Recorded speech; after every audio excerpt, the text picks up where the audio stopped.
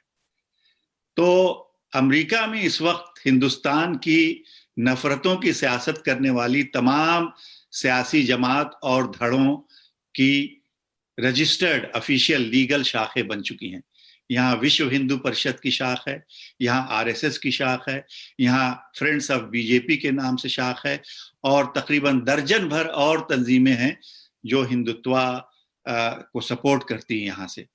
تو میں یہ کہوں گا کہ تقریباً 30% ہندوستانی نژاد لوگ، انہوں نے پوری ایڑی چیوٹی کا زور لگایا، پیسہ بھی دیا صدر ٹرمپ کے انتخاب میں، ریپبلکن پارٹی کینڈیڈیٹ کے انتخاب میں، لیکن ایسا لگتا ہے کہ ان کو کامیابی نہیں مل پائے گی۔ اسی کے ساتھ ساتھ بہت سارے 3، 4، 5 ایسے لوگ جو کہ ڈیموکریٹک پارٹی میں کانگریس یعنی ہاؤس آف ریپرزینٹیٹیو کے ٹکٹ کے لیے کھڑے ہوئے تھے، اس میں ہندو اور مسلمان دونوں نے مل کر ان کو ایکسپوز کیا کہ یہ دراصل نفرتوں کی سیاست کے لوگ ہیں، ان کا direct link R S S کے لوگوں سے ہے، اور ان میں 4 میں سے 3 لوگوں کو بہت بری طرح سے شکست ہوئی ہے۔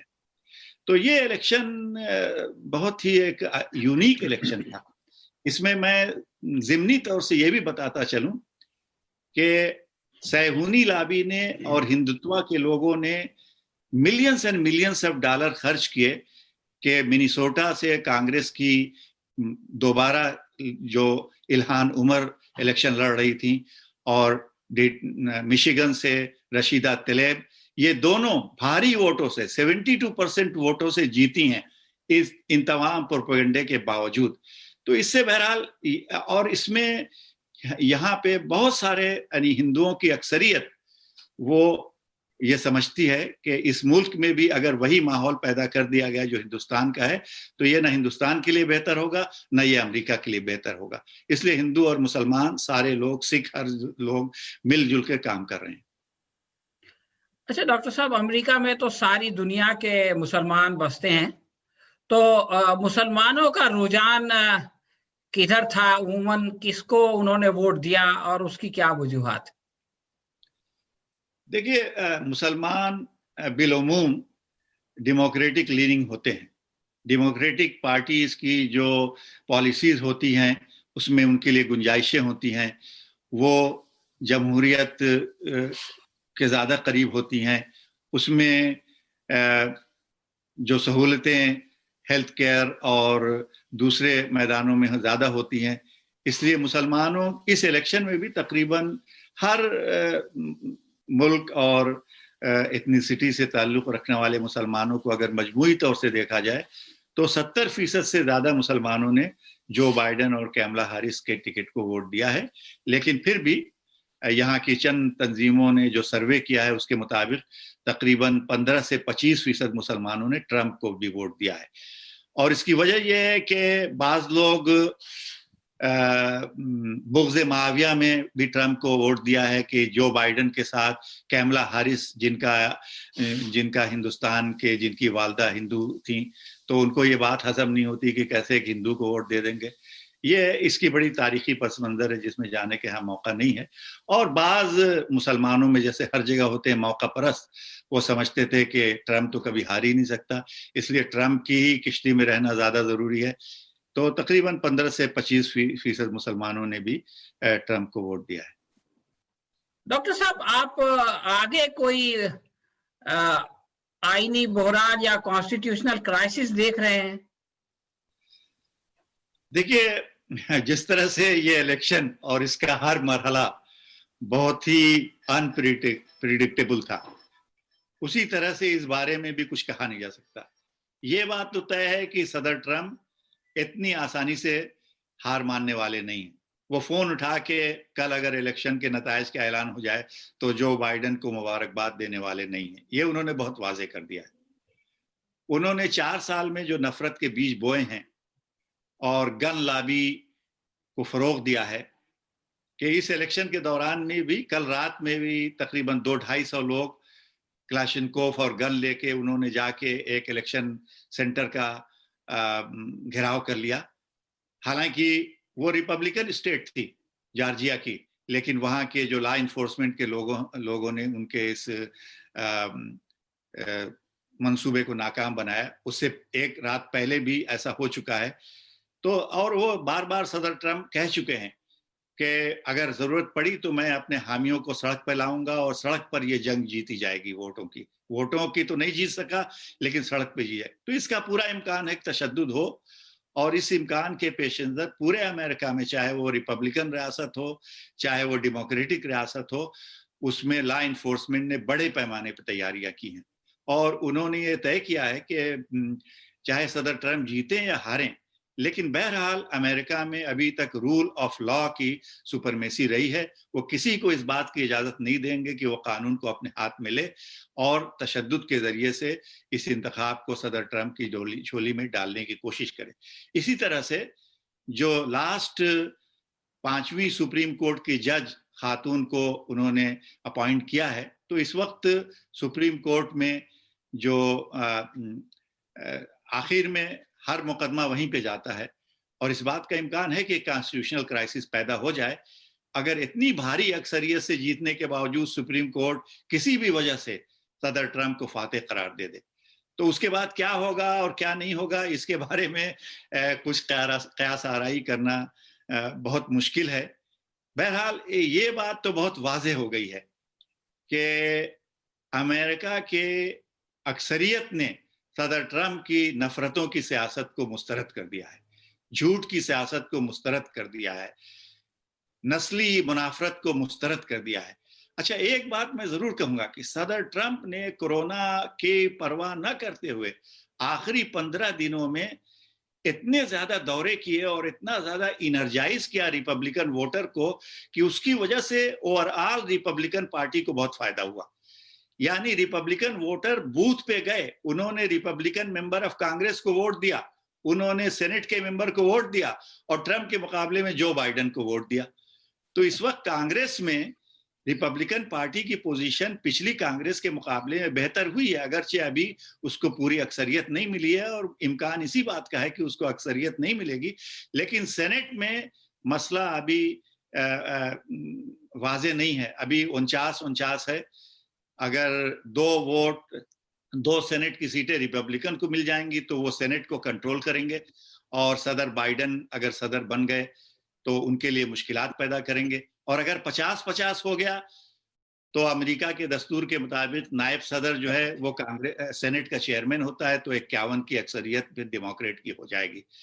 تو ہر طرح کا امکان موجود ہے, قانونی بحران کا بھی امکان موجود ہے, تشدد کا بھی امکان موجود ہے.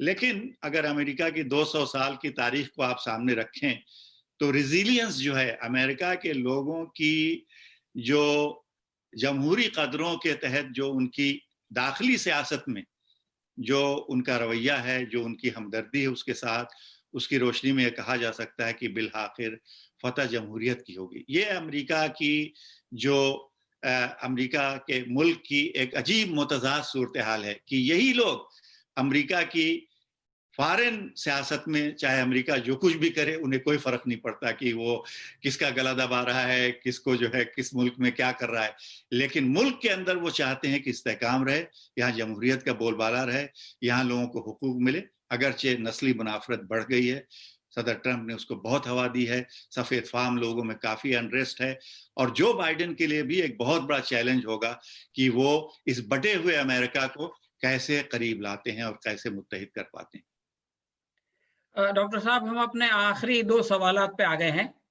یہ جو الیکشن میں ہار جیت اور آنا جانا تو لوگوں کا لگا رہتا ہے, لیکن اس الیکشن کے نان پولیٹیکل امپیکٹ کیا ہے, اس کے بارے میں کچھ بتائیں.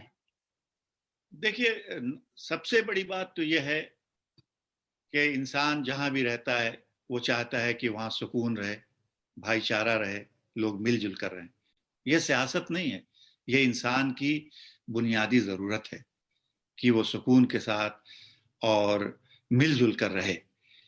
اس کو پچھلے 4 سال میں بہت دھکا پہنچا ہے. تو میرا خیال ہے کہ اگر جو بائیڈن صدر منتخب ہوتے ہیں تو وہ اس بات کی پوری کوشش کریں گے کہ لوگوں کو قریب لائیں. پچھلے 4 دنوں میں 2 مرتبہ انہوں نے امریکی عوام سے خطاب کیا ہے اور اس میں ان کا بنیادی فوکس یہی تھا کہ انہوں نے کہا کہ اگر میں صدر بن گیا تو میں تمام امریکن کا صدر بننا چاہتا ہوں، وہ بھی جنہوں نے مجھے ووٹ دیا اور وہ بھی جنہوں نے مجھے ووٹ نہیں دیا. پہلی بات تو یہ. پھر صدر ٹرمپ نے بہت سارے بنیادی مسائل کو پس پش ڈال دیا تھا، بلکہ ان کے ساتھ ایسا معاملہ کیا تھا کہ ان بنیادی انسانی حقوق کی بڑی خلاف ورزیاں انہوں نے کی تھی. مثلا ریشیل اینڈ سوشل ہارمونی اور ریشیل اینڈ سوشل انجسٹس بڑے پیمانے پر مائنارٹیز میں، مسلمانوں میں، سفید فام لوگوں میں، ہسپینک لوگوں میں، مائنارٹیز میں یہ احساس کہ ان کا کوئی سننے والا نہیں ہے، ان کو جو ہے ہیوملیٹ کیا جا رہا ہے. امید ہے کہ اگر بائیڈن صدر بنتے ہیں تو اس جانب بھی کچھ مثبت اور صحت مند قدم وہ اٹھائیں گے. اسی کے ساتھ ساتھ ہیلتھ کیئر انسان کا ایک بنیادی مسئلہ ہے کہ اسے ایسی سہولیات میسر ہوں کہ جب وہ بیمار پڑے تو اس کی دیکھ ریکھ صحیح طور سے ہو سکے. امیر لوگوں کے لیے تو کوئی مسئلہ نہیں ہے، وہ کسی بھی اسپتال میں جا سکتے ہیں، ان کے پاس انشورنس ہو یا نہ ہو وہ اپنا علاج کروا سکتے ہیں. لیکن تقریباً 40% وہ امریکہ جس کے پاس اتنا پیسہ نہیں ہے. صدر ٹرمپ نے پوری کوشش کی کہ اوباما نے جو ہیلتھ کیئر قانون وضع کیا تھا اس کو جتنا وہ کمزور کر سکتے تھے وہ انہوں نے کیا ہے، اور اس کا تقریباً 30 سے 30% حصہ جو بچ گیا تھا وہ ان کا ارادہ تھا کہ دوبارہ صدر بننے کے بعد اس کو وہ ختم کر دیتے. تو تقریباً 40 ملین لوگوں کو ہیلتھ کیئر کی سہولیات سے محروم کر دیا جاتا. بائیڈن نے یہ کہا ہے کہ وہ اپنے صدر بننے کے 100 دن کے اندر وہ اس چیز کو ریسٹور کریں گے اور تمام امریکی لوگوں کو صحت کے متعلق جو سہولیت میسر ہونی چاہیے وہ ان کو میسر ہوگی. اسی طرح سے بائیڈن نے یہ بھی کہا ہے کہ صدر ٹرمپ نے جتنے بھی مسلم بین سے متعلق ایگزیکٹو آرڈر پاس کیے تھے وہ پہلے 2 ہفتے میں ان تمام آرڈر کو ریسینڈ کر دیں گے. صدر ٹرمپ نے تقریباً 1000 ایگزیکٹو آرڈر ایسے پاس کیے ہیں جو نفرت اور بھید بھاؤ کی سیاست پہ مبنی ہیں. ان تمام کو ختم کرنے کا عہد صدر بائیڈن نے کیا ہے. ظاہر سی بات ہے کہ سب کو بیک وقت تو نہیں ختم کر پائیں گے، لیکن دھیرے دھیرے اس سے. تو امریکہ میں جب ریگن صدر بنے تھے اس وقت میں نیا امریکہ میں آیا تھا. 4 سال میں ریگن نے بھی نسلی منافرت کا ایک بازار گرم کیا تھا، سفید فام نسل پرستی کو بڑھاوا دیا تھا. اور میں ایک نیا ہندوستان سے وارث شخص، میں نے ذاتی طور سے اس کو محسوس کیا. جس یونیورسٹی میں پڑھتا تھا، جس محلے میں میں رہتا تھا، خوف محسوس ہوتا تھا. لیکن بہرحال دوسرا دور آیا، دوسرے لوگ آئے اور وہ چیز ختم ہوئی. تو آج بھی مسلمان، سفید فام لوگ، ہسپینک لوگ، دوسری مائنارٹیز خوف محسوس کرتی ہیں. تو خوف کا وہ ماحول ختم ہوگا. کلائمیٹ چینج کا ایشو، سائنس کے پہ بھروسہ کرنا، یہ صدر تو نہ سائنس پہ بھروسہ کرتا ہے، یہ تو اوہام پرستی پہ بھروسہ کرتا ہے. یہ تو اپنی نفسانی خواہش کو سمجھتا ہے کہ ہر چیز اسی کے تحت گورن ہونی چاہیے. تو میں سمجھتا ہوں کہ کلائمیٹ چینج کا مسئلہ دنیا کے لیے ایک بہت بڑا چیلنج ہے. اگر ہم نے آج اس مسئلے کو صحیح طور سے ٹیکل نہیں کیا تو اگلے 10 سال میں انڈونیشیا اور بہت سارے ایسے ممالک جو سمندر کی سطح سے نیچے چلے جا رہے ہیں وہ زیر آب آ سکتے ہیں. امریکہ میں بھی بہت بڑی تبدیلیاں ہو سکتی ہیں، بڑے بڑے سمندری طوفان آ سکتے ہیں اور امریکہ کی ساحلی ریاستوں کا آدھا حصہ سمندر کی نظر ہو سکتا ہے. تو ان تمام چیزوں پہ امید ہے کہ پھر سے توجہ دی جائے گی اور ایک سیولائزڈ اور منظم طریقے سے انسانوں کو سکھ کی اور راحت کی اور چین کی سانس لینے کا موقع مل سکے گا. ڈاکٹر صاحب آخری سوال ہے، کہ یہ جو الیکشن اور چناؤ ہوا ہے اس میں ہندوستانی سیاستدانوں کے لیے اور ہندوستان میں رہنے والے مسلمانوں کے لیے کیا سبق ہے, کیا لیسن ہے؟ یہ آخری سوال ہے, بڑا سوال ہے, اور اس میں آپ نے 2 سوال ایک ہی سوال میں کر دیے ہیں. چلیے پہلے ہندوستانی سیاستدانوں کے لیے میں سمجھتا ہوں کہ بڑا سبق یہ ہے کہ سوڈو پالیٹکس اور نفرتوں کی سیاست دیر پا نہیں ہو سکتی. یہ ہندوستان کے موجودہ سیاستداں اور حکمراں جتنی جلدی اس کو سمجھ لیں اتنا ہی ان کے لیے بہتر ہے. اور ہندوستان کے صوبائی الیکشنز میں اس کے مظاہرے ہو چکے ہیں. آپ انسانوں کو نفرت کی بنیاد پہ کتنی دیر تک بانٹیں گے اور کتنی دیر تک چلیں گے؟ نہیں. آپ نے کوئی مضمون لکھا تھا کہ جس دیے میں جان ہوگی وہ دیا رہ جائے گا. تو آپ کر لیجئے نفرتوں کی سیاست, لیکن آج نہیں تو کل آپ کو منہ کی کھانی پڑے گی. اس لیے اگر آپ ہندوستان کی ترقی چاہتے ہیں, ہندوستان کو متحد اور مضبوط دیکھنا چاہتے ہیں, تو ان نفرتوں کی سیاست کو چھوڑ کر آپ اصولی سیاست پہ آئیے, آپ انکلوسیو سیاست پہ آئیے, آپ لوگوں کو ملانے کی سیاست پہ آئیے, محبت کی سیاست پہ آئیے, امن و آشتی کی سیاست پہ آئیے. یہ ایک بہت بڑا سبق ہمیں ملتا ہے کہ صدر ٹرمپ نے پوری کوشش کی, انہوں نے اپنے سارے ریسورسز اس میں لگا دیے, لیکن اس وقت وہ مچھلی کی طرح تڑپ رہے ہیں جیسے مچھلی پانی سے باہر آ کے تڑپ رہی ہے. اور ان کے رشتہ دار اور ان کے قریبی دوست انہیں بتا رہے ہیں, صدر صاحب اب آپ مان لیجئے آپ کا دور ختم ہو گیا ہے, جتنی جلدی مان لیں گے اتنی جلدی آپ کا درد ختم ہو جائے گا, اتنی جلدی آپ کا زخم بھرنا شروع ہو جائے گا. اسی طرح سے ایک وقت ہندوستان میں بھی آ سکتا ہے جب یہ نفرتوں کی پجاری اور نفرتوں کے سیاستداں, ان کو سامنے کوئی راستہ نظر نہیں آئے گا, کوئی جائے پناہ نہیں ملے گی, اس لیے کہ اللہ کی جو لاٹھی ہے وہ بے آواز ہوتی ہے. وہاں پر دیر تو ہو سکتی ہے لیکن اندھیر نہیں ہے. تو میں سمجھتا ہوں کہ ایک بہت بڑا سبق ہے جو ہندوستانی سیاستدانوں کو سیکھنا چاہیے. مسلمانوں کے لیے میں سمجھتا ہوں کہ بڑا سبق یہ ہے کہ سیاسی حکمت عملی اور متحد ہو کر اپنے مقاصد کو حاصل کرنے میں آسانی ہوتی ہے. جہاں تک میں سمجھتا ہوں کہ ابھی بھی ہندوستان کے مسلمان متحد نہیں ہیں, حالانکہ وہ بہت ہی مشکل دور سے گزر رہے ہیں, مگر مسلکی جو تفرقے ہیں, جو سیاسی تفرقے ہیں, جو موقع پرستی کی سیاست ہے, کچھ لوگ اس میں لگے ہوئے ہیں. کچھ لوگوں کی سمجھ میں آ گیا ہے, وہ بیچارے کوشش کر رہے ہیں, لیکن تمام مسلمانوں کے لیے یہ ایک موقع ہے کہ وہ متحد ہو کر, مل جل کر اور اللہ تعالیٰ کے بندے بن کر اس ملک میں اللہ تعالیٰ کی دعوت کو عام کریں, اہل وطن تک پہنچیں, ان کو محبت کے ساتھ گلے لگانے کی کوشش کریں, ان کے دلوں میں جو نفرتوں کے بیج بو دیے گئے ہیں ان کو ختم کرنے کی کوشش کریں, اور اسی کے ساتھ ساتھ ٹھوس اور عملی اقدام اخلاص نیت کے ساتھ جد و جہد کریں. صرف تقریر کرنے سے کوئی فائدہ نہیں ہوتا. جیسے کہ بہت سارے ہندوستانی سیاستداں اور مذہبی لیڈران تقریر کرتے ہیں اور تقریر سے آگے نہیں بڑھتے, لیکن آپ کو مثبت نتائج حاصل کرنے کے لیے تقریر سے آگے بڑھنا پڑے گا. آپ کو اثار و قربانی کا راستہ اپنانا پڑے گا. ہر معاملے میں اگر آپ یہ دیکھیں گے کہ ہمارا 4 پیسے کا یہاں فائدہ ہو رہا ہے یا نہیں, تو یہ تو نہ اسلامی اقدار سے یہ بات میل کھاتی ہے اور نہ دنیا کے جو مسلمہ اصول ہیں ان سے یہ بات میل کھاتی ہے.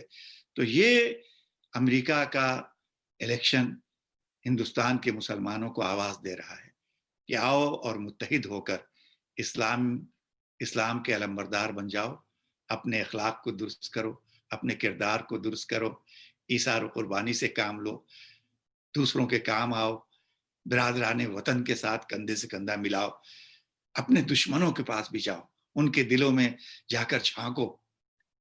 اس میں کچھ مشکل ہوگی, کبھی پتھر بھی آ کے لگیں گے, لیکن الٹیمیٹلی یہی چیز آپ کے لیے کامیابی کا راستہ ہندوستان میں کھولے گی. اللہ تبارک تعالیٰ سے میں دعا کرتا ہوں کہ یہاں بھی, اس ملک میں بھی, ہندوستان میں بھی, اور جہاں جہاں بھی مسلمان ہیں اور ساری انسانیت کے لیے امن کا راستہ کھلے,